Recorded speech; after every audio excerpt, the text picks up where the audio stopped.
Yoshlar o'rtasida milliy kurash sportini ommalashtirishga qaratilgan musobaqalar muntazam o'tkazib kelinmoqda. Chilonzor tumanida ushbu sport turi bo'yicha Bosh prokuror kubogi musobaqasining navbatdagi bosqichi bo'lib o'tdi. Musobaqa tafsilotlari muxbirimiz lavhasida.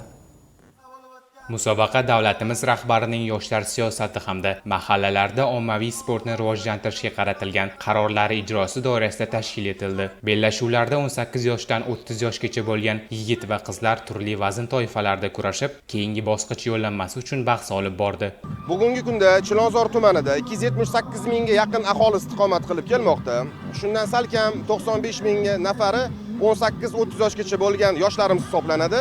36 mingdan ortig'i 14 turdagi sport turlari bilan muntazam ravishda shug'ullanib kelmoqda.